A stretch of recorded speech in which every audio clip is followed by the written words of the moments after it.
Quelle contribution la religion et les croyants peuvent-ils apporter à notre monde? C'est le sujet de cette émission. Et pour en débattre, j'ai le plaisir de recevoir Tariq Abou-Nour. Bienvenue sur Mizan TV. Salam alaikum Tariq Abou-Nour. Alors vous êtes imam, théologien, vous êtes le président de l'Institut d'enseignement supérieur islamique de Paris. Vous êtes également docteur en sciences des religions à l'EPHE et vous travaillez aussi sur la question de la finance islamique. Vous êtes l'auteur de plusieurs ouvrages sur le sujet de la relation entre le fiqh, c'est-à-dire le droit et la jurisprudence islamique, et la spiritualité.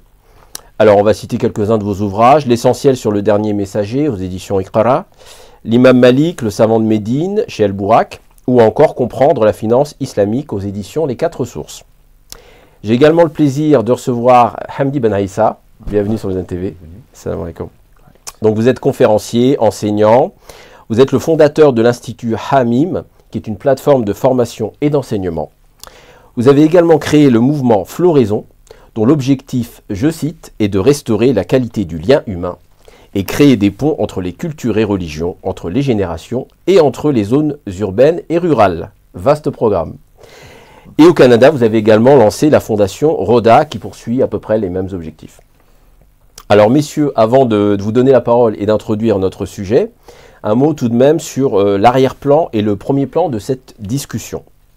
Alors l'arrière-plan, c'est l'atmosphère générale de notre époque, qu'on dit marquée par un profond désenchantement, un nihilisme en phase très avancée, c'est-à-dire une perte quasi totale du sens des choses, du monde et de la vie, dans un contexte profondément enraciné dans un matérialisme marchand, aujourd'hui mondialisé, donc d'une certaine manière totalitaire, mais encore une aliénation technologique, où les nouvelles technologies ne sont plus vraiment au service de l'homme, mais sont devenues les moyens de son aliénation, en transformant parfois la nature humaine au service donc de ce capitalisme que j'évoquais.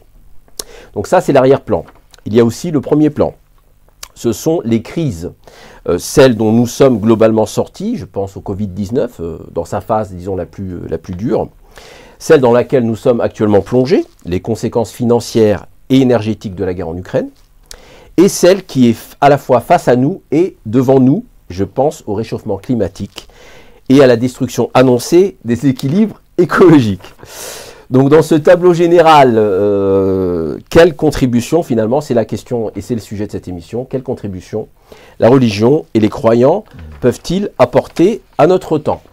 Alors je vous donne la parole à Tariq Abou-Nour pour commencer. Merci pour cette belle initiative que je salue, puisque effectivement c'est un sujet essentiel et la quête de sens fait partie justement des messages auxquels j'y tiens personnellement et ma religion est venue dans ce sens-là. Juste avant de donner quelques éléments de réponse à cette question fondamentale, épineuse, sensible, je ne suis pas de ceux qui sont pessimistes et ma religion m'empêche de l'être.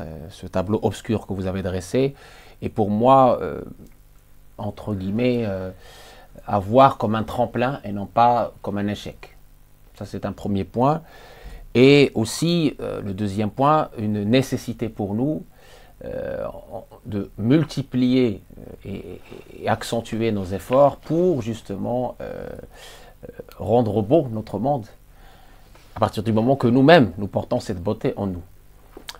Je m'explique. Les crises cycliques que nous avons traversées sont aussi un message de rappel de la part du divin. Nous avons en France eu ce qu'on appelle la Révolution française, qui était basée, comme vous le savez, sur une hostilité qui peut être justifiée contre le despotisme, contre la tyrannie. Et il y avait une institution, un clergé, qui était sorti de son rôle justement de donner du sens à la vie vers un rôle abusif, injuste, totalitariste. Et donc le peuple s'était rebellé dans ce sens. Et donc depuis, malheureusement, la vision de la religion en France et en Europe, elle est déformée. Elle est déformée parce qu'on l'associe à l'aliénation, justement. On l'associe à, entre guillemets, l'abus de pouvoir, et à l'injustice et au totalitarisme.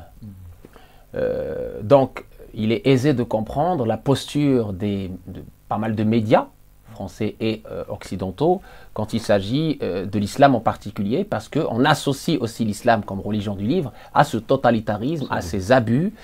Et donc, on peut aisément comprendre l'arrière-plan, justement, de ces médias hostiles qui, justement, font cet amalgame consciente ou inconsciente entre islam et terrorisme, entre islam et délinquance, entre, voilà, en oubliant, justement, cette obligation de discernement entre une religion et ses manifestations spatio-temporelles, ce qui est évidemment, ce qui a échappé à la vigilance même de certaines personnalités publiques. De ce fait, donc, on a, nous, cette obligation, ce devoir, nous théologiens, de distinguer, dans un premier temps, la religion et les religieux. Ça, c'est très important. Cette religion, je parle de ma religion, l'islam, évidemment, je laisserai le soin aux autres religieux, christianisme, judaïsme, bouddhisme, etc., de parler de leur propre religion. Cette religion qui est l'islam, son étymologie même, SLM, à partir de ses racines, suppose une soumission à Dieu et une paix, salam, avec sa créature. Pour arriver justement à cette paix avec ses créatures, il faut cet apaisement intérieur qui découle de la quête du sens.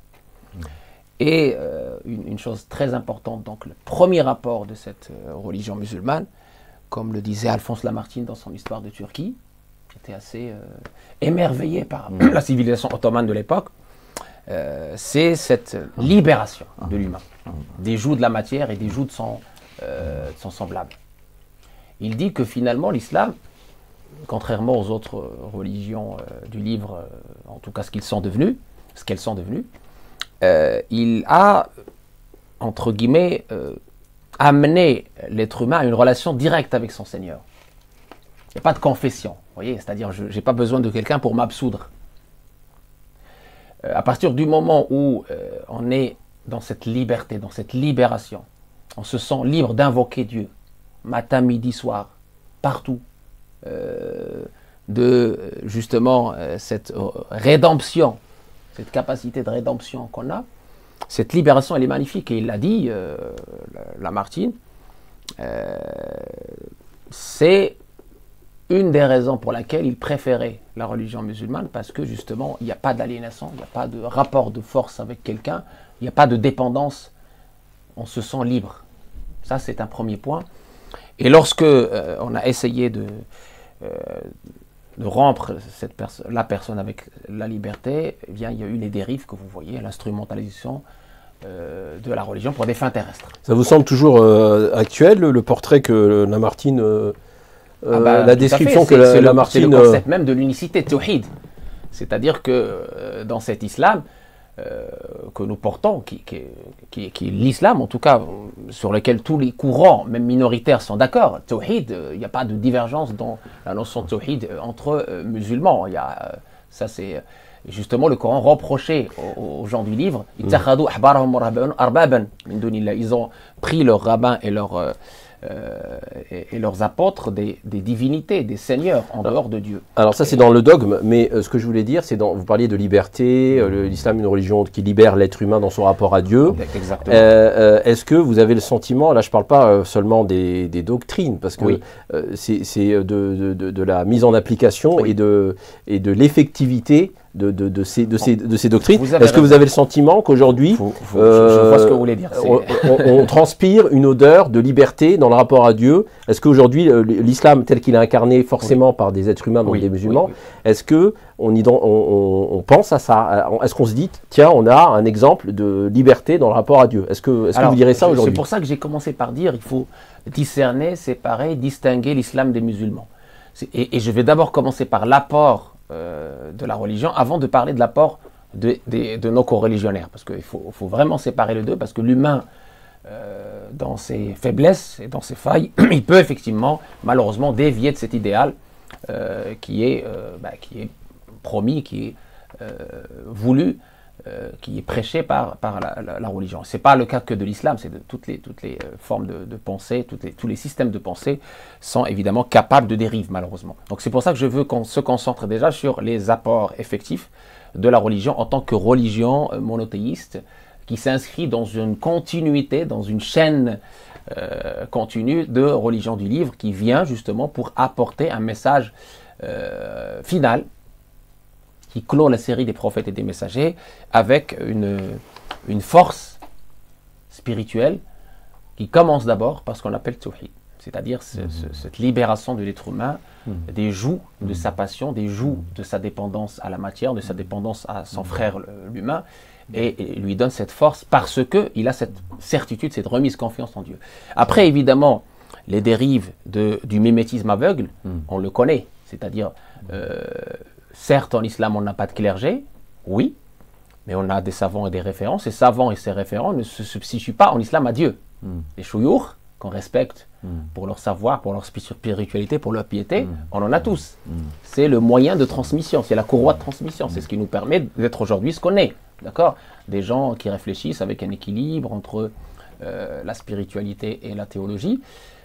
Mais néanmoins, ces gens-là, nous ne les prenons pas comme des divinités ou comme des entraves à notre liberté. Au contraire, ces gens-là sont nos libérateurs aussi, parce qu'ils nous permettent l'accès à cette connaissance et à cette science. Donc ça, c'est le premier point que je trouve intéressant d'évoquer quand on parle d'apport de la religion musulmane à l'humanité, c'est-à-dire la libération dans le rapport à Dieu. Voilà. Et pourquoi je vous dis ça? Parce que beaucoup de convertis m'ont fait ce retour que je viens de vous faire, qui a été écrit par Lamartine aussi dans son Histoire de la Turquie. D'accord. Beaucoup me font ce retour-là. Ils ont ce sentiment d'être libérés enfin, qu'il n'est pas obligé d'aller quémander le pardon chez un être humain comme lui, ou d'aller se plier en quatre pour...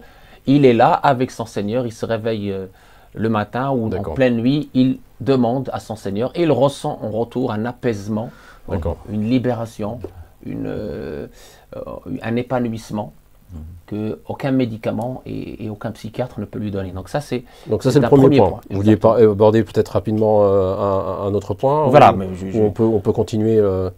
On peut peut-être voir directement avec... oui, voilà, je préfère qu'on aborde les points un à un comme ça. Voilà. Donc, Hamdi Ben Aïssa, donc ce que disait Tarek Abounour, c'est que finalement, le premier, si on réfléchit en termes de contribution par rapport à tout ce contexte, ce tableau un peu noir de crise et de désenchantement que j'ai volontairement dressé, la première contribution que la religion pourrait apporter serait de rappeler le sens profondément libérateur du rapport direct à Dieu.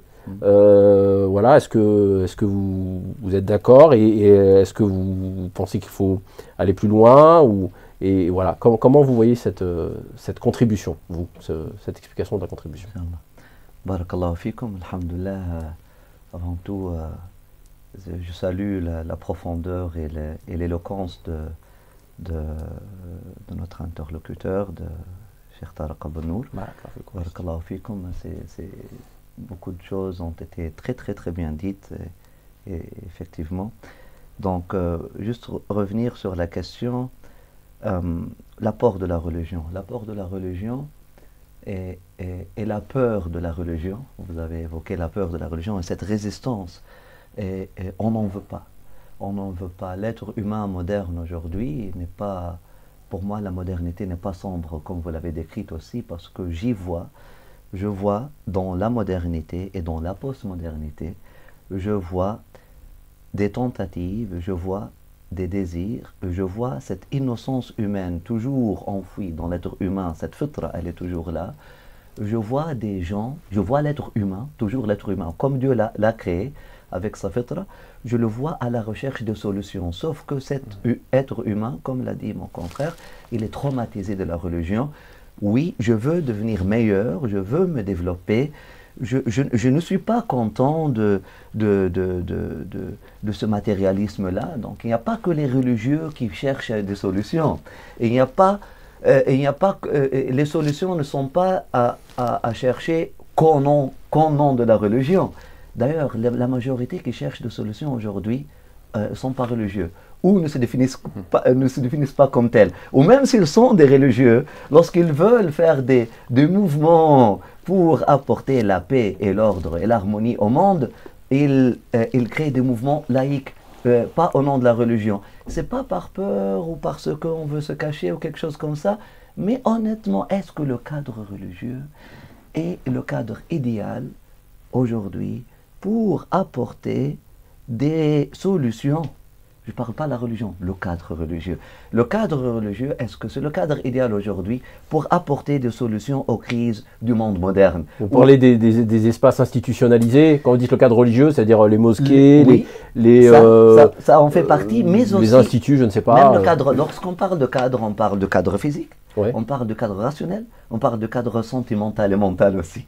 Lorsqu'on parle de cadre sentimental et mental, et c'est ça qu'est-ce qui m'intéresse le plus aussi, lorsqu'on dit religion, l'être humain, moderne et postmoderne, comme l'a dit mon frère, il est traumatisé de la religion, effectivement. Le français, par exemple, traumatisé de la religion, il associe religion à dictature.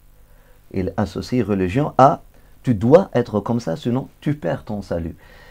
Il ne voit pas le religieux en train de venir lui ouvrir une voie de bonheur ou une voie de salut. Une libération, quoi. Ou une libération. On voit plutôt une police de la pensée. Absolument, c'est une police de la pensée. pensée. Il y a cette idée-là, c'est vrai. Et cette idée-là, malheureusement, l'institution matérielle aujourd'hui, même dans les petites mosquées ou les petites églises, etc., à côté, ça n'a pas changé. Le religieux, lorsqu'il parle, il parle comme autorité. Il ne parle pas comme serviteur. Le religieux, moi je pense, dans une autocritique, je me rappelle, j'appelle mes co-religionnaires, revenons à la posture du serviteur. Parce que l'autorité, je suis là, j'ai mes jugements par rapport au monde. Rapport de pouvoir, quoi.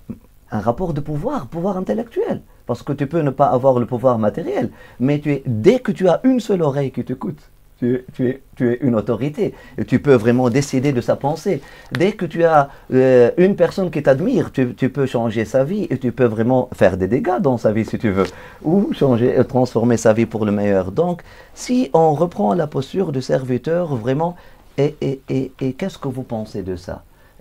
Honnêtement, la religion, elle peut et elle doit contribuer et c'est une richesse, c'est un patrimoine. C'est un patrimoine vraiment splendide, extraordinaire, là où on peut aller puiser des solutions formidables pour nos crises aujourd'hui, sauf que de quelle posture et dans quel cadre et comment je peux ramener. Donc, quelle posture je prends? Le verset du Coran qui m'interpelle le plus toute cette intervention et tout le sujet que vous avez choisi, je le salue d'ailleurs, c'est parce que, subhanallah, c'est la question qu'on a posée la dernière rencontre, qu'est-ce que vous voulez apporter au monde? Moi, je ne m'attends pas, c'est quoi la ijaza derrière vous, ou c'est quoi l'institut, qu'est-ce que vous voulez apporter au monde à partir de vos initiatives? Kuntum khayra ummatin ukhrijat linnas, ma huwa ala nas, ma huwa linnas, au service des êtres humains. Ta'muruna bil ma'roufi wa tanhawna 'anil munkar wa tu'minuna billah. Le verset, il est clair, il définit la mission. La religion est, que vous appelez le croyant, l'homme de foi, à quoi Allah subhanahu wa ta'ala, à quoi Dieu nous appelle, qu'est-ce qu'il veut qu'on apporte et qu'est-ce qu'il veut que l'être humain puisse apporter à travers sa religion, à travers sa foi. La religion, c'est Allah, c'est Dieu, mais lorsqu'il la projette sur le monde cosmique, elle devient la religion de l'homme. Donc, qu'est-ce que Dieu veut de l'homme religieux ou de l'homme à travers la religion? Qu'est-ce que Dieu veut qu'on apporte au monde? Il nous dit Kuntum khayra ummatin ukhrijat linnas. Khayra umma, souvent traduit, vous êtes la meilleure nation. C'est pas ça. Kuntum khayra ummatin, et quel bel exemple vous pouvez être. Voilà comment je la traduirai. Et quel bel exemple vous pourrez et vous pouvez être pour les êtres humains. Et au service de l'être humain, linnas. Donc on parle de la notion du modèle, on parle de la notion du service. Donc, comme religieux et comme homme de foi, je dois chercher le modèle, je dois chercher à être un modèle vraiment silencieux, mais juste un modèle. Comme Lamartine et la vie.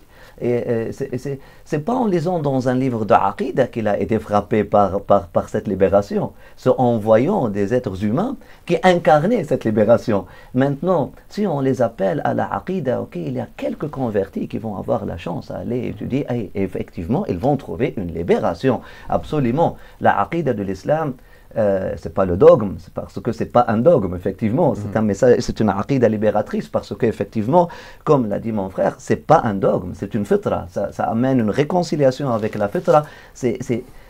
Donc le modèle et le service. Comme les Mu'tazili le requièrent aussi, le disent aussi, et même le Ash'arite va le dire aussi, que la aqida islamique, c'est la raison humaine pure, la raison humaine va l'exiger.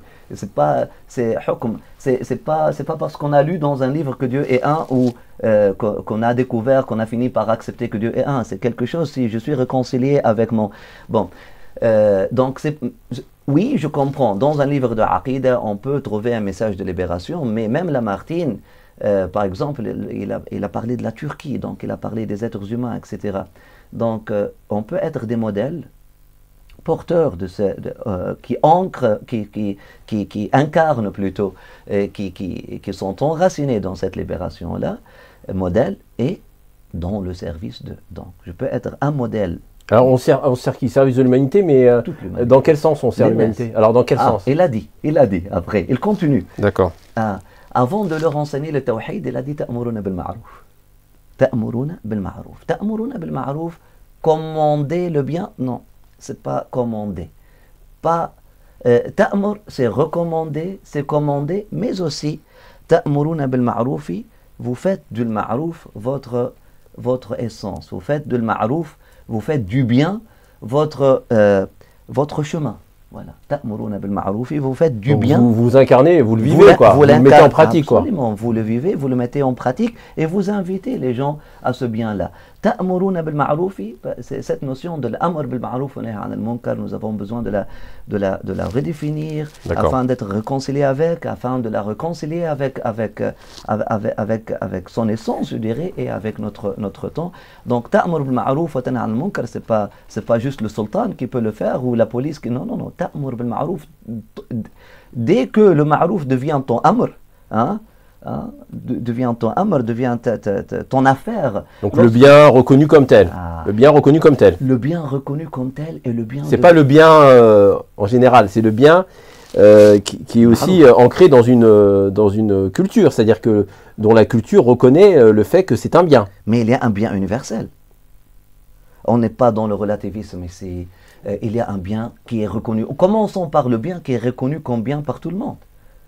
On est où dans ça aujourd'hui? Alors aujourd'hui, c'est quoi le bien? Les musulmans. Pour essayer d'avancer concrètement, après je redonnerai la parole à Tariq Abounour.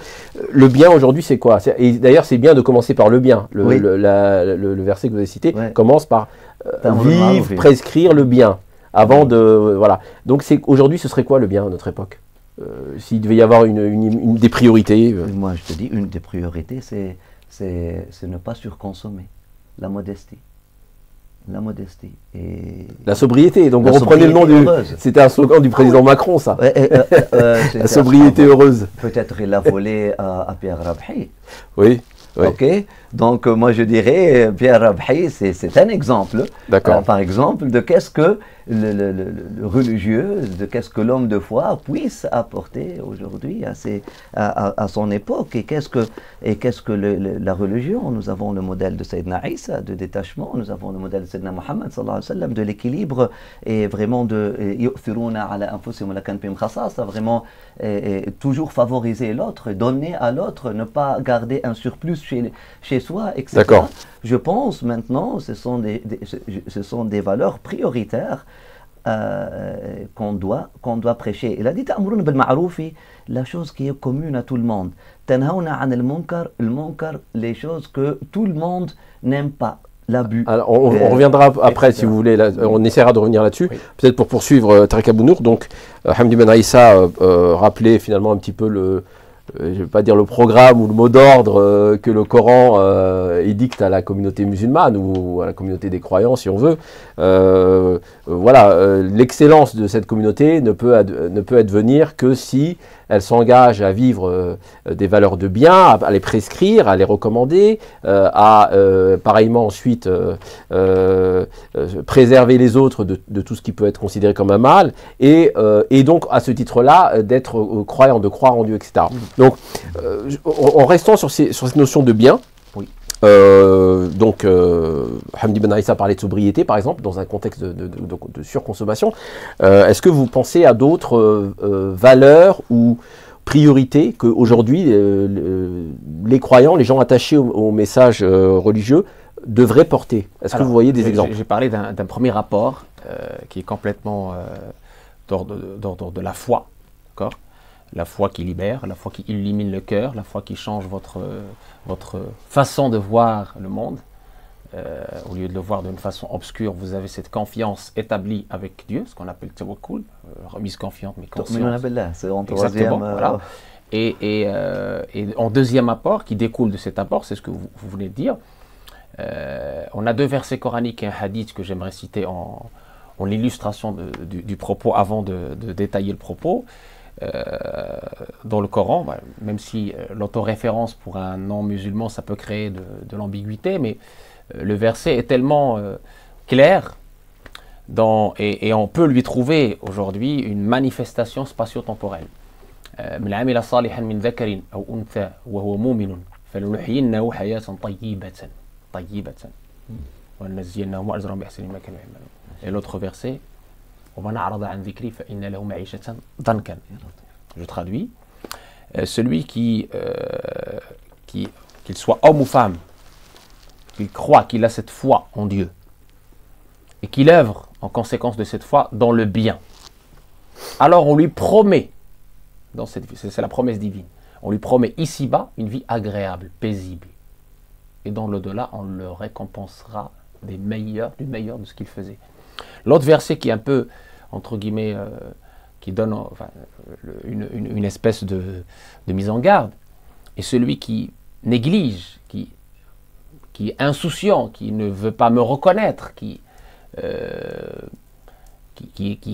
dévie, qui se détourne, qui tourne le dos, à ma présence, à mon existence, à mon unicité, à ma générosité, à ma grâce, à ma miséricorde, alors il vivra une vie amère, l'amertume.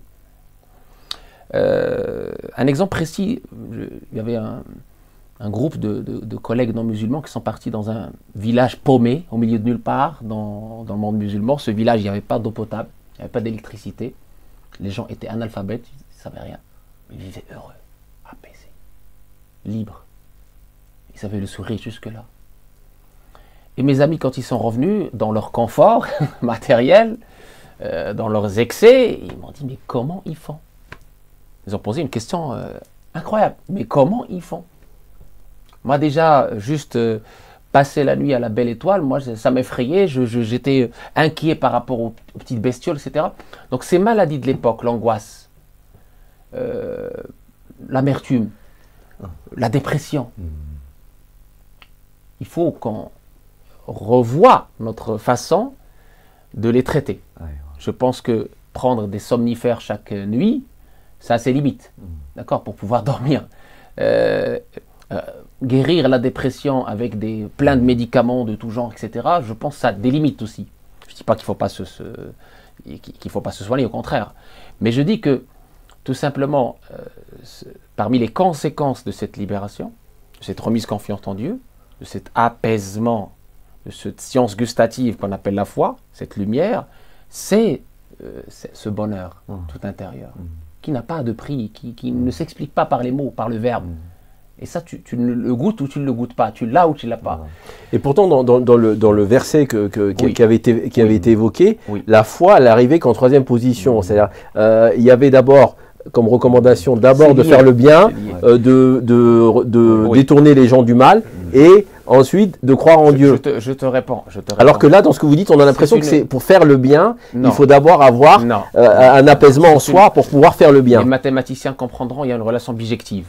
D'accord? C'est-à-dire que les fuqaha, qu'est-ce qu'ils disent dans la définition de la foi?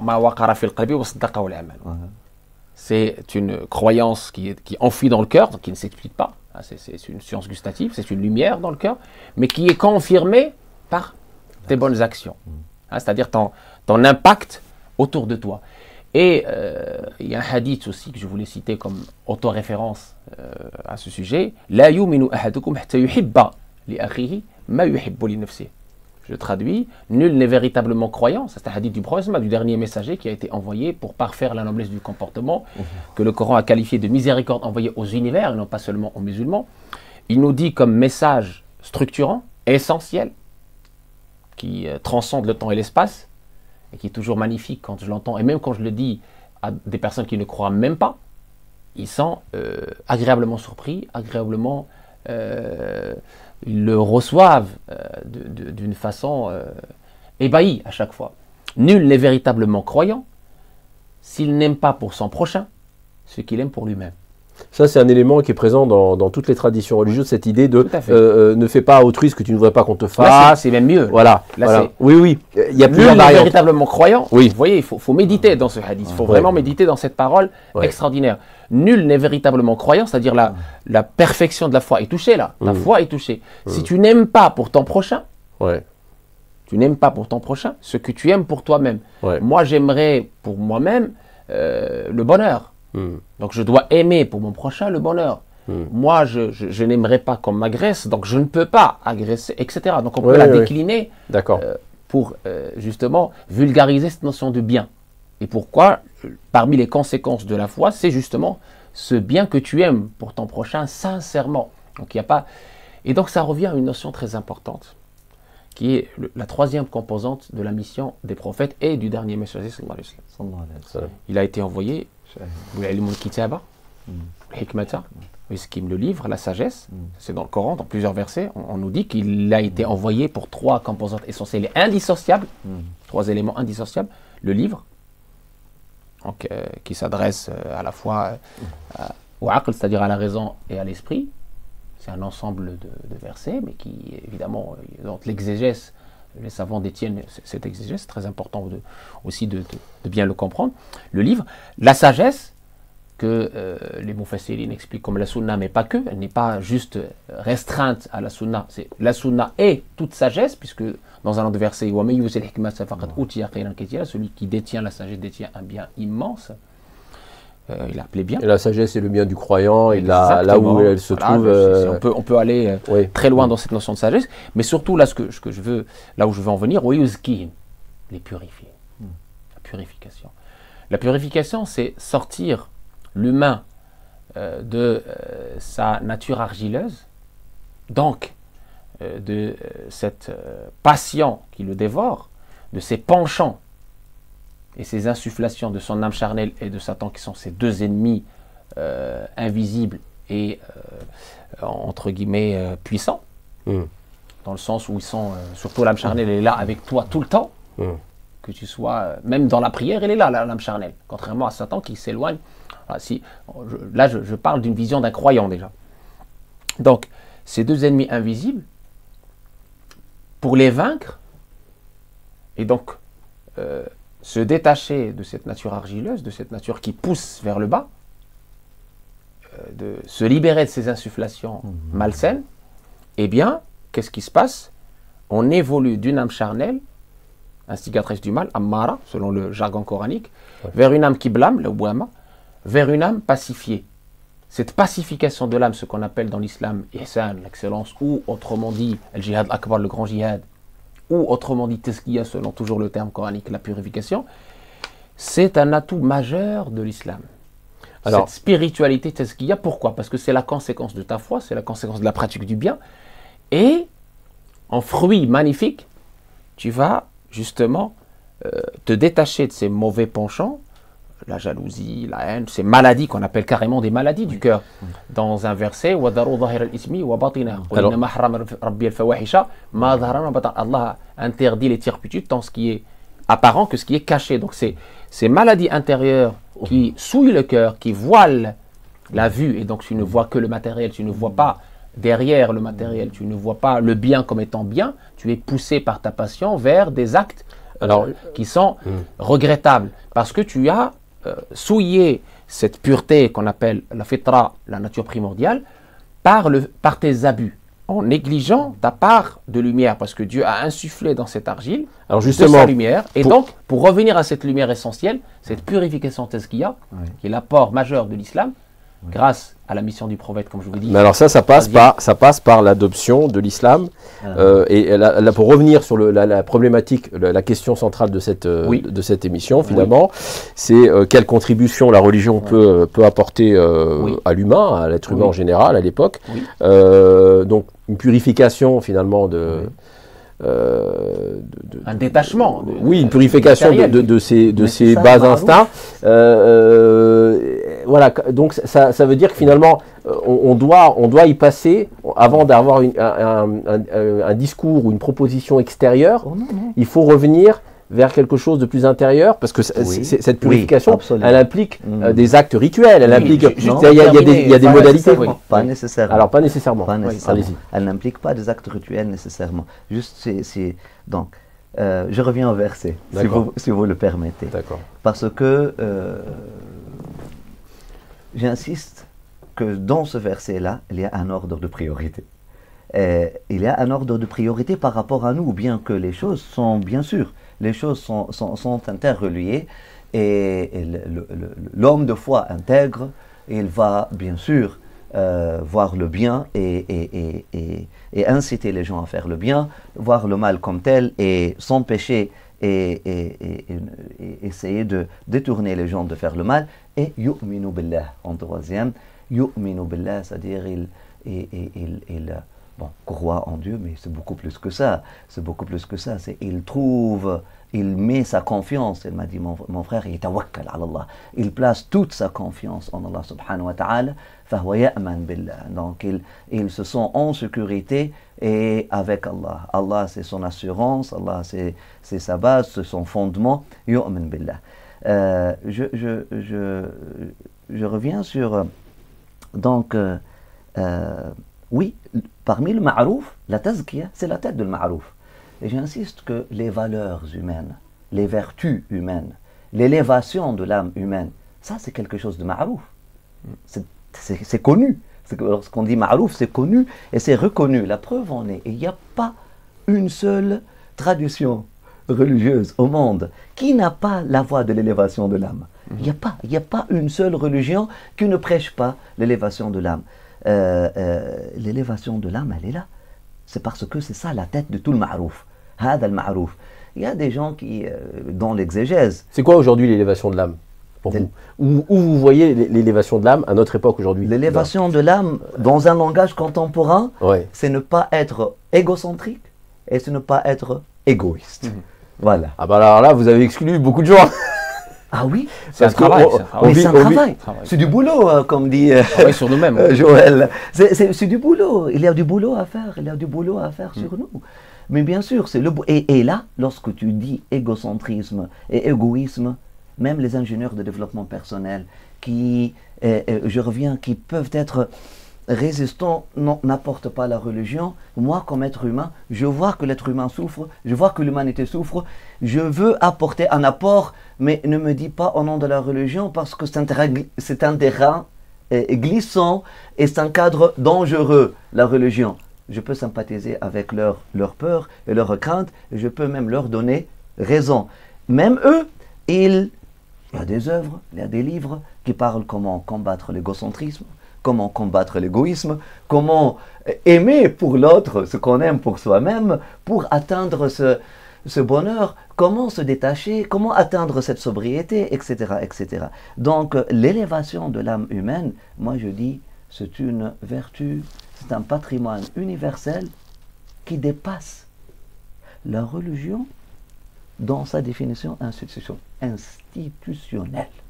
L'élévation de l'âme humaine, c'est un patrimoine universel qui dépasse la religion dans sa définition institutionnelle. C'est pour ça qu'on trouve aujourd'hui ce que plusieurs critiquent, etc. Moi, j'ai appris à faire la paix avec tout le monde et à voir la beauté en tout le monde. Le New Age, qui prêche une spiritualité sans cadre religieux. C'est pas parce qu'ils sont méchants, c'est pas parce qu'ils sont hypocrites, peut-être parce qu'ils sont trop sincères. Allahu a'lam. En tout cas, parce que, mais on voit en tout cas ce besoin de certains êtres humains intelligents, on voit ce besoin de certaines intelligences de dissocier la spiritualité de la religion. Moi, avant d'aller comme maître t'as pas le droit de dissocier la religion de la spiritualité. Mais pourquoi il a besoin de dissocier la religion de la spiritualité? Je vais questionner. Essayez de comprendre parce que la spiritualité est là. Il la ressent. Vouloir devenir meilleur, il le ressent. Élever son âme, il le ressent. Se connecter à une conscience ou une intelligence supérieure, il le ressent. Mais la religion, dans le cadre dans lequel elle est présentée, il ne la ressent pas. C'est pour ça qu'il y a ce besoin, et je vois, c'est une demande légitime maintenant, il y a du travail à faire pour réconcilier, et c'est pour ça d'ailleurs, notre institut, on a appelé notre message, c'est un message de réconciliation, d'ailleurs, entre aussi religion et spiritualité. Parce que religion et spiritualité, aujourd'hui, ne sont pas vraiment réconciliées. Donc, pour revenir, Al-Ma'rouf, la tête de Al-Ma'rouf, dans qu'est-ce que je pense, la tête de Al-Ma'rouf, c'est l'élévation de l'âme, effectivement, et tout ce qui est ce besoin d'élévation de l'âme, et cette vertu de l'âme élevée, et de la conscience développée, moi je vois ça universel, c'est ma'rouf. D'accord. Au développement de conscience. Après ça, tanhauna an al-munkar, al-munkar, ça serait la version ratatinée de l'être humain, l'inconscience, al-ghafla, wa tu'minuna billah, ça vient, je dis, en troisième lieu, parce que je pense... C'est un accomplissement? Oui, c'est un accomplissement. Et là effectivement, je suis tout à fait d'accord avec mon frère lorsqu'il dit c'est dans les deux sens. Oui, c'est dans les deux sens. Mais, si vous permettez une minute, je finis l'idée. Je complète l'idée. Oui, c'est dans les deux sens, mais dans quelle priorité le prophète sallallahu alayhi wa sallam est venu? Si vous me dites que la prophétie commence à l'âge de 40 ans, là je comprends que le prophète est venu avec le tawhid en premier. Pour moi, la prophétie, elle a commencé avec la naissance. Et avant ça, la prophétie, elle a commencé avec Abd al-Muttalib, et avec Hashim, et avec les vertus, avec la chevalerie et les vertus arabes que le clan de Bani Hashim, par la grâce d'Allah subhanahu wa ta'ala, Hilf al-Fudul. étaient les gardiens. Le pacte de chevalerie. Par exemple, ils étaient les gardiens de ces vertus humaines, fitri, et cette roujoula, etc. Al-Ma'rouf, ils étaient les gardiens de Al-Ma'rouf. Et Mohammed, sallallahu alayhi wa sallam, avant d'être connu prophète, il était connu comme As-Sadiq, Al-Amin. Pour moi, Al-Risala, le message commence avant Al-Nubuwa. Le message du prophète, sallallahu alayhi wa sallam, parce que c'était des prérequis. Et donc, pour nous maintenant, si on veut continuer, il faut qu'on devienne Sadiq, Amin, et qu'on prêche As-Sidq wal-Amana, des vertus qui n'ont pas besoin d'être nécessairement enseignées avec un cours de Aqida ou avec un cours de Fiqh. Ce sont des valeurs humaines, universelles. Je sais, au fond de moi, c'est Dieu. Mais c'est Dieu. C'est Dieu qui a mis cette flamme-là, Alors justement, qui a mis cette graine-là. Ouais. Mais peut-être, on peut aider les êtres humains à fructifier cette graine-là pour, vers la fin, l'attribuer à celui qui l'a planté dans leur cœur. Très bien. Alors justement, la question que je voulais vous poser, c'est finalement comment peut-on créer un environnement spirituel favorable à l'humain? Et derrière cette question sous-jacente, cette question plus fondamentale, comment aujourd'hui peut-on parler de Dieu? Comment faut-il parler de Dieu dans un contexte européen et français dont vous avez rappelé qu'il était très anticlérical, très sécularisé, embourbé dans sa dimension profane et donc très éloigné de tout rapport à Dieu. Donc, en tenant compte de ce contexte aujourd'hui, comment peut-on parler de Dieu et créer un environnement spirituel favorable à l'homme? C'est une très bonne question qui va justement dans le sens des apports de la religion musulmane notamment et des religions générales à l'être humain. Je disais que l'être humain, il a cette triple dimension. Une dimension du corps, une dimension de la raison, une dimension de l'esprit. L'un des rapports fondamentaux de l'islam, comme je disais tout à l'heure, il y a la notion de tazkiya, la purification, qui justement ce combat intérieur et cette élévation de l'âme, et cette, entre guillemets, guérison de nos maladies intérieures, telles la jalousie, l'ostentation, l'orgueil, comme vous l'avez signalé, la rancune, la haine, etc. Très bien. ce processus d'éducation spirituelle, ce cheminement spirituel, il découle des 5 grandes injonctions, ce qu'on appelle maqasid, qui est aussi un apport de l'islam. Oui. Très très important. Oui. On a 5 grands objectifs de ce qu'on appelle sharia, que les médias traduisent à tort et à travers comme étant une espèce de fatwa. Couper les mains voilà, et les pieds. C'est malheureux. Ça rejoint l'idée de l'amalgame affreuse qu'on fait entre religion enfin entre religion et terrorisme, entre religion et totalitarisme. Je disais, on a un apport qui était magnifique, qui relie la spiritualité à la civilisation. Et on a eu 9 siècles d'une civilisation grandiose, aussi bien matérielle que spirituelle, mais la civilisation arabo-musulmane, elle découlait justement d'un cheminement spirituel qui mettait la science comme priorité haute. Et pas seulement la science au sens absolu, une science utile, une science éthique, une science qui reconnaît justement les limites humaines et la relation avec le divin. Je disais les 5 grands objectifs nobles de la religion: préservation de la vie, préservation de la filiation, préservation de la raison, préservation des biens, préservation de la religion. On peut développer chacune, on n'a pas le temps, mais quand on parle d'une préservation de la vie, qui est le premier objectif noble dans les maqasid, dans les 5 kulliyat, la vie, elle est un don de Dieu, qui nous l'a confié le temps de notre vie éphémère. Quand j'aborde cette question de responsabilité ou de mission avec les enfants, je leur dis, écoutez, on est ici pour quelque chose. Il y a un sens à notre vie. On n'est pas là juste pour, entre guillemets, manger, boire, dormir et après partir. Non, il y a une empreinte.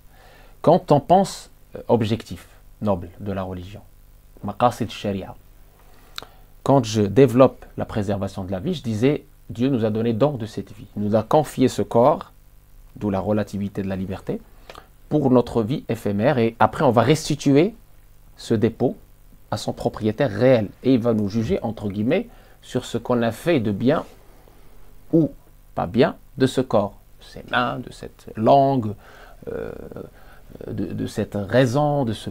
Voilà. Est-ce qu'on a été capable justement d'être dans l'utilité de notre prochain? Hadith nous dit, nous rappelle,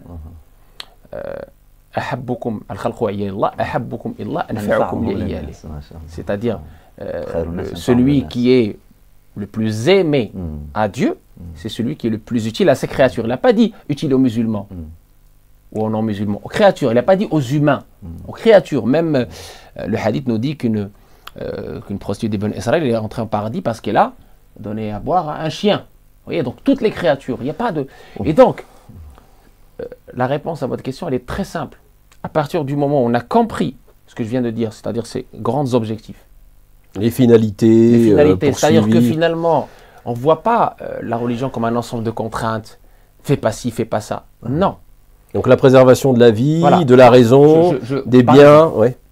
Pour expliquer mieux mon propos, parce que ça peut paraître entre guillemets théorique.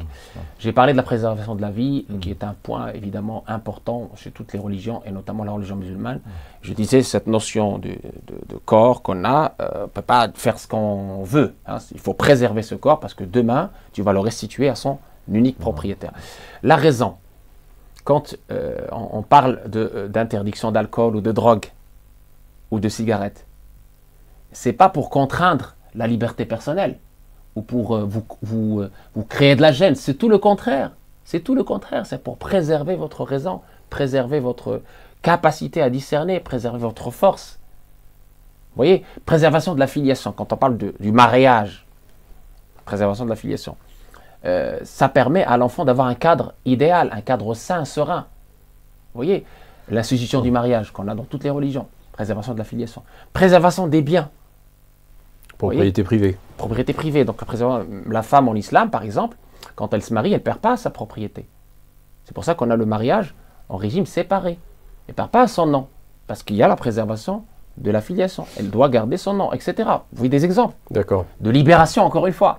Et alors, parler de Dieu, voilà. La question c'était comment parler de Dieu, voilà. Et créer un environnement spirituel favorable à l'humain. Si vous avez bien compris ce que je viens de signaler comme fondement et comme message majeur, qui découle de ces apports magnifiques, qui donnent une civilisation non pas qui se tourne vers le matériel et qui fait de lui, comme vous l'avez dit, un Dieu, à la place de Dieu, parce qu'on a remplacé Dieu finalement dans la... L'argent est aujourd'hui le Dieu... L'amour du pouvoir, l'argent, les grandes calamités connues.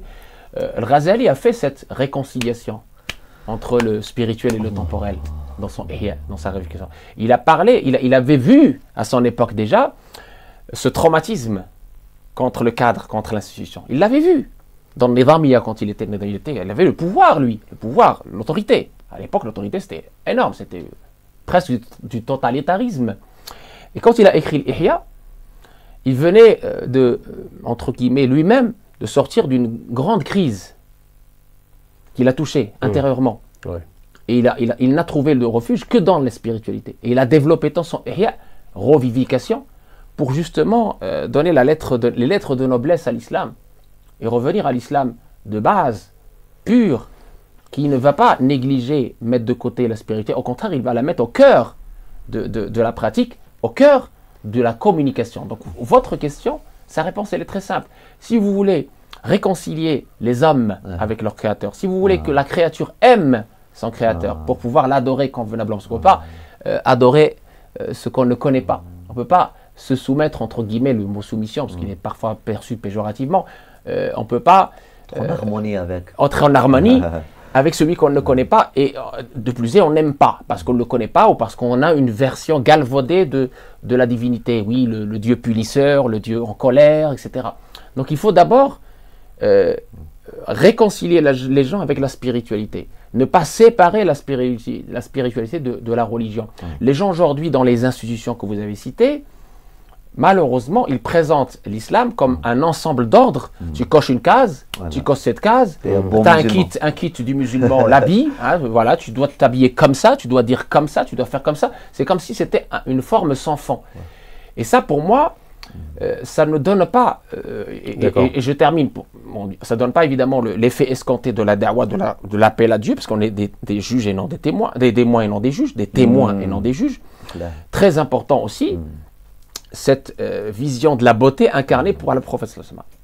Quand il est venu, dans toute sa vie qui a duré 23 ans, 13 ans à la Mecque, 10 ans à Médine, il a fait ce qu'il a pu pour justement répondre au mal par le bien, par exemple. Ça, c'est de la beauté intérieure.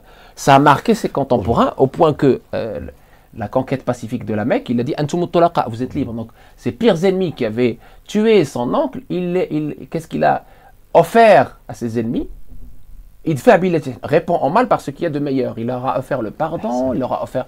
Et donc, qu'est-ce qui s'est passé? Avec cette bienveillance, c'est ça le mot-clé, avec cette beauté, il a transformé l'alchimie, c'est l'alchimie de l'amour, l'alchimie de la bienveillance. C'est ça le message d'aujourd'hui. Et j'ai dit, et je le dis à mes étudiants, je le dis dans les conférences, on ne peut pas aujourd'hui, dans notre monde moderne, complexe de la consommation à outrance, on ne peut pas parler de Dieu, on ne peut pas appeler à Dieu sans passer par la beauté, sans passer par la bienveillance. Omar al-Khattab disait à ses disciples, il leur disait « Ud'u illah wa antum samitun » Appelé au chemin de Dieu en étant silencieux. Il dit comment?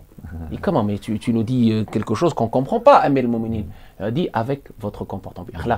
C'est-à-dire que finalement, la beauté de tes actes, toi, la beauté de ta parole, la beauté de ton hal, ton état, la beauté de ton état permettra justement de voir en toi un représentant, un ambassadeur de la beauté de ton prophète, de ta religion, ce qu'on n'a aujourd'hui que très rarement dans nos sociétés. Et c'est tout le travail des savants qui ont compris, des ulama, des chouyours qui ont compris cette spiritualité, cette bienveillance, cette spiritualité dont la base est la bienveillance, pour pouvoir passer le message et faire aimer la créature, le créateur à la créature. Très bien. Alors, Hamdi Ben Aïssa, donc finalement, si je comprends bien, alors vous me direz si vous partagez le constat que Tariq Abou-Nour a fait, finalement, la spiritualité qui se traduit par une beauté du comportement et qui fait œuvre de témoignage finalement auprès des hommes, pour réconcilier les hommes avec Dieu, pour résumer un peu. Finalement, dans cette présentation, la question du discours, finalement, elle devient superflue, c'est-à-dire le fait de parler de Dieu, de verbaliser, finalement, la question de Dieu et du rapport à Dieu. Est-ce qu'aujourd'hui un discours est encore possible dans le contexte qui est le nôtre, hein, je reviens là-dessus, je ne parle pas de manière mondialisée parce que les contextes sont différents. Mais ici en France, aujourd'hui par exemple, en Europe et particulièrement en France, est-ce que la question du discours de Dieu, finalement, elle ne doit pas se substituer à un discours du silence, un discours du témoignage, du comportement. Du bien, mais est-ce que ce bien renvoie à Dieu? Absolument. Je veux dire pour des personnes qui sont éloignées, soit athées, soit agnostiques, soit voilà. Est-ce que ce bien traduit nécessairement, témoigne nécessairement d'un lien à Dieu? Oui. Il n'y a pas de bien sans Dieu, et il n'y a pas de Dieu aussi sans bien. Mais ceci dit, on commence par quoi? On commence par quoi? Ça dépend, on est où, hein? Ça dépend, on est où. Si tu es avec des religieux, tu dois leur dire, il n'y a pas de Dieu sans bien. Voilà, il n'y a pas de religion sans spiritualité. Il n'y a pas, tu ne peux pas être un mu'min sans élévation de l'âme. Et là, on trouve les enseignements de Médine, qui sont tous comme ça. Nul n'atteindra la foi que... nul ne peut s'appeler ou prétendre être en harmonie avec Dieu ou un homme de foi si il n'aime pas pour son prochain ce qu'il aime pour soi. Tout ça, tous ces enseignements-là étaient des enseignements donnés à des personnes qui sont déjà pratiquantes et religieuses dans le cadre de la religion. Donc, dans le cadre, comment bâtir un espace spirituel dans le cadre de religieux et comment bâtir un espace spirituel dans le cadre des non-religieux. Parce que dans les mosquées aujourd'hui, cet espace spirituel, il est où? On a un espace cultuel, certes, mais il n'est pas évident aujourd'hui que dans les mosquées, nous ayons un espace spirituel. Nous avons deux réalités dichotomiques. Nous avons malheureusement deux réalités qui ne se parlent même pas. Donc, comment créer un espace spirituel? Donc, à l'imam de la mosquée de répondre comment tu fais de ta mosquée un espace d'épanouissement spirituel et non pas juste une salle même pas d'exercice. De rituel. De rituel, parce que c'est même pas un exercice, parce que l'exercice, on devient mieux, on développe quelque chose. Et là, je viens à la mosquée, je développe rien. Et comment rendre nos mosquées un espace spirituel?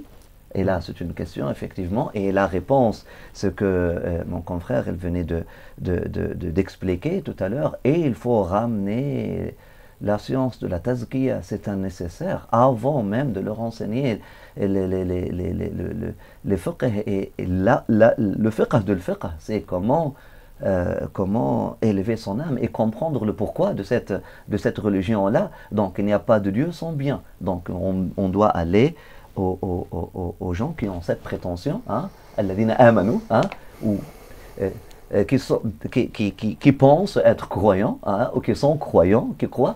Il faut les transformer de croyants à hommes de foi, pour de vrai, des gens porteurs de cette... Des témoins, quoi. Des témoins. Des témoins vivants. Des témoins vivants de Dieu, des témoins de Jéhovah, des témoins d'Allah, des témoins d'Allah, des témoins de la haqiqa, des témoins de la réalité, mais toutes les appellations sont bonnes.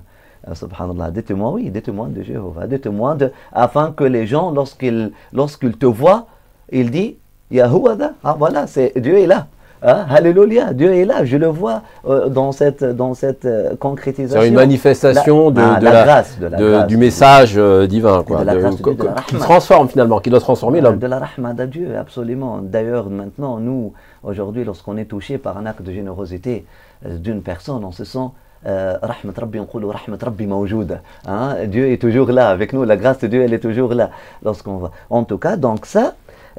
Donc, dans les mosquées, on doit enseigner aux religieux, et là, c'est un travail pénible, et c'est pas évident, mais ça doit être fait, c'est du boulot, ça doit être fait, rappeler aux religieux, il n'y a pas de religion sans spiritualité, il n'y a pas de Dieu sans bien, tu peux pas, et lorsqu'on dit ça, peut-être il y a des gens qui veulent comprendre, le petit soufi en moi là, il aurait voulu comprendre il y a 2-3 ans, il n'y a pas d'islam sans soufisme.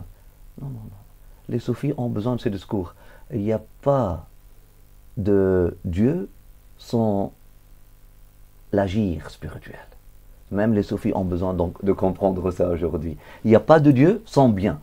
tu ne peux pas être en paix avec Dieu juste en faisant ton dhikr à l'intérieur de ta khalwa. Tu ne peux pas atteindre la paix avec Dieu. Un égoïsme spirituel. Absolument. C'est-à-dire tourner que vers son propre salut. Subhanallah. Mais oui, mais justement, Absolument. alors dans la société, Donc, ça implique d'être acteur dans la société. Ah, exactement, donc c'est ça la transition. Donc, et pour les gens à l'extérieur, maintenant, dans un espace laïque, on a besoin tout simplement de les amener, les ramener au bien, tout en ayant l'intention et la conviction et la foi, et pour ceux qui ont des degrés plus élevés, la réalisation que le bien, c'est hablullah. Alors, c'est quoi? C'est l'humanitaire, c'est l'éducation, c'est quoi ces actions dans l'espace social? Notre héritage de Dieu. Notre héritage de Dieu, c'est la bonté et c'est la beauté, comme a dit mon frère. Ça, c'est notre héritage, c'est notre héritage qui vient de Dieu. Ça, c'est le souffle de Dieu, le souffle de l'esprit. Ça, c'est le souffle de l'esprit. Dieu est bon par nature, Dieu est beau intrinsèquement. Son souffle, il est en nous, c'est-à-dire quoi? C'est-à-dire cette beauté et cette bonté naturelle, et cette bienveillance, elle est là en nous. Nous avons besoin juste de la traduire, ceci dit, et de la développer chez l'autre. Inviter l'autre à devenir bon, à retrouver plutôt sa bonté. Inviter l'autre à retrouver sa beauté. Inviter l'autre à retrouver sa générosité. Inviter l'autre à retrouver sa bienveillance. Mais moi, je sais. Donc une prise de conscience, oui, un discours de conscientisation. Absolument. Et éveiller la conscience. Nous avons besoin de devenir des éveilleurs de conscience dans la bienveillance, inviter les gens à la conscience dans la bienveillance, tout en étant certain. Moi, je t'ai dit, je suis certain, je suis réalisé que lorsque je lis le verset « I'tasimu bihablillahi jami'a », souvent les gens « I'tasimu » accrochez-vous à la corde d'Allah subhanahu wa ta'ala, tous. Il y a plusieurs niveaux d'interprétation. Oui, c'est Sayyidina Muhammad sallallahu alayhi wa sallam. Oui, c'est l'amour de Dieu. Oui, c'est la religion. Mais moi, je vous dis, universellement parlant, les valeurs humaines, c'est hablullah, parce que tôt ou tard, le bien reviendra à Dieu. يأبى الصدق إلا أن يكون لله يأبى الحق إلا أن يكون لله ونكمل ويأبى الجمال إلا أن يكون لله. Tout ce qui est beau et bon, tôt ou tard, va revenir à sa source. C'est Dieu la source. Là, le religieux en nous doit, c'est pas prendre sa retraite, mais apprendre tawakkul ala Allah, laisser à Allah cette dernière, l'accomplissement de ça. Moi, j'invite au bien. Et je laisse Dieu inviter à Dieu. C'est pas exactement comme ça, mais juste pour vulgariser. Moi, j'invite les gens à devenir, moi j'invite à l'homme, et je laisse Dieu inviter à Dieu. Moi j'invite l'homme à devenir humain, Et là, lorsqu'il va devenir humain, entre l'humain et le divin, il y a une ligne fine. Et ce passage de l'humain à l'humain, au divin, c'est Dieu qui peut le faire. Et خياركم في الجاهلية خياركم في الإسلام. خياركم في الجاهلية خياركم في الإسلام. احنا الآن دعوتنا أن نحب le meilleur parmi vous durant l'époque de l'ignorance, volonté islamique, oui, qui était, c'est le meilleur parmi vous du temps de l'islam. Et c'était qui? C'était Ali. Par exemple, l'épitome de tout ça, c'était Hamza. C'était Omar aussi, c'était la ilaha illallah Muhammad Rasulullah sallallahu alayhi wa sallam, ces personnes qui, durant la jahiliya, étaient des hommes de chevalerie, des valeurs. Après ça, lorsque c'est devenu, c'était juste une question de... Donc la nature humaine, vous voulez dire ça? Humaine. Donc, absolument, donc je pense que comment créer un espace spirituel favorable. Moi, je dois créer cet espace spirituel au développement des vertus humaines, au développement de la conscience, au développement d'une personnalité saine. Je reprends une personnalité saine qui répond. Moi, avant, je disais qui répond à l'appel de son Seigneur et aux besoins de son contexte, oui. Qui répond à l'appel de son Seigneur et aux besoins de son contexte. Et je dirais qui répond aux besoins de son contexte et ultimement à l'appel de son Seigneur. Très bien, alors on touche à la fin de cette émission, je rappellerai un petit résumé et peut-être si quelqu'un veut ajouter un dernier mot. Donc finalement, la réponse, la principale contribution est que la religion et les croyants peuvent apporter à notre époque, c'est finalement de rappeler et de vivre soi-même ce retour à Dieu comme une libération, faire ce travail de purification finalement des tendances les plus basses de la nature humaine, et c'est de témoigner finalement à travers une esthétique du bel agir, de la belle action, de cette foi, et finalement de revenir en revenant aux valeurs humaines qui sont dans la nature humaine, donc qui est le dépôt de Dieu finalement, la création de Dieu, donc finalement le projet divin en soi. Parc initiatique. Voilà, en revenant aux valeurs humaines finalement, revenir aux valeurs humaines finalement, c'est nécessairement revenir aux valeurs divines. Voilà, je résume un peu ce... Il y a juste une nuance, si tu permets. Vous savez, la philosophie gréco-romaine nous a démontré, c'est très intéressant toujours de revenir à l'histoire pour comprendre le présent et essayer d'en tirer les leçons pour l'avenir. Quand on voit les philosophies les plus marquantes dans la civilisation humaine, la philosophie gréco-romaine, elle a vénéré la raison. D'accord? Et ce fut un piège. Un piège qui l'a éloigné de Dieu et donc de la raison saine et donc de l'éthique. Et là, on voit comment elle a fini, Rome, comment elle s'est, entre guillemets, engloutie d'abord et avant tout, par la déchéance. On parle de déchéance. Et toute civilisation, si elle n'a pas, entre guillemets, compris comment doser les besoins de la raison, les besoins du corps et les besoins de l'esprit, et a abusé à un moment donné dans un ou dans l'autre besoin, elle n'est pas dans Ummatan Wasata, elle n'est pas dans l'équilibre, elle risque de dévier. Pourquoi je dis ça? Parce que si, on a parlé de la préservation de la raison, si la raison suffisait à elle-même pour connaître Dieu, on n'aurait pas besoin d'envoyer des prophètes et des messagers, on n'aurait pas besoin d'avoir des livres, et surtout, la démonstration par l'histoire, comme je suis en train de vous dire là, elle nous a démontré que quand on laisse cette raison naviguer à vue, sans boussole, qu'est-ce qui se passe? On a maintenant des dérives comme la génétique pour transformer l'humain.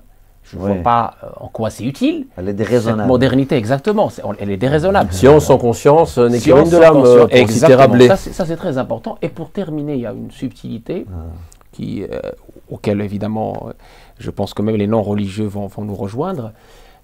Dieu a appelé dans le Coran le Jannah, le paradis, Dar al-Salam. La demeure de la paix. L'harmonie. Et donc voilà, et cet objectif majeur. On n'a pas d'obligation de résultat, comme on l'a dit tout à l'heure. Même les prophètes eux-mêmes n'avaient pas d'obligation de résultat. Ils ont passé le message avec la clarté, avec la bienveillance. Et c'est Dieu qui a décidé, c'est Dieu qui guide. Moi, je ne suis pas là pour imposer. Tu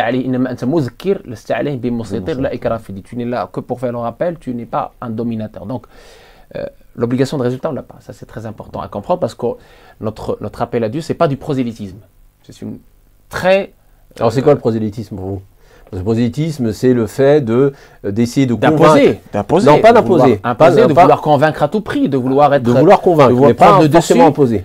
C'est-à-dire, ça peut être ça c'est aussi, pas de la contrainte, c'est pas forcément de la contrainte prosélytique. Ça peut être c'est devenu péjoratif en France, mais dans la définition du terme, il y a l'idée simplement de vouloir convaincre les autres de ses idées. C'est un totalitarisme pour moi, c'est un totalitarisme parce que en fait, on ne laisse pas la personne utiliser sa raison, sa liberté. On veut l'impressionner, l'intimider. Voilà, on veut l'intimider. Les prophètes et les messagers et ceux qui ont hérité de leur beauté, de leur miséricorde, qui sont sur les pas de la miséricorde envoyée aux univers, ils sont dans la beauté et la bienveillance au lieu d'une espèce de je veux te convaincre, j'ai raison et tu vois, tu es égaré, tu peux pas, tu mérites pas, etc. Donc je t'impose ma vision. Donc je disais la demeure de la paix. Pour mériter cette demeure de paix éternelle, il faut faire le chemin ici-bas pour arriver à cette paix intérieure, ici-bas. Et cette paix intérieure, je suis sûr et certain, quelle que soit la religion ou la non-religion sur laquelle tu es. Si tu pars juste de ce principe, moi des fois quand je discute avec des non-musulmans qui sont très influencés par leur raison, par leur traumatisme, par leur petite histoire, par leur culture, etc., je leur dis, écoutez, moi j'ai un seul conseil à vous donner, la sincérité. L'intention, vous devez améliorer cette capacité intérieure dans ce cœur. L'intention, son réceptacle, c'est le cœur. Vous devez l'améliorer. À partir du moment où vous l'avez amélioré, à partir du moment où vous avez cette quête de sens, vous avez choisi un objectif et que vous l'avez bien pensé. Pourquoi je suis ici dans ce monde? C'est pas un hasard. Si je suis ici, c'est pour accomplir quelque chose. À partir du moment que cette personne-là commence à chercher la paix intérieure, la paix avec son prochain.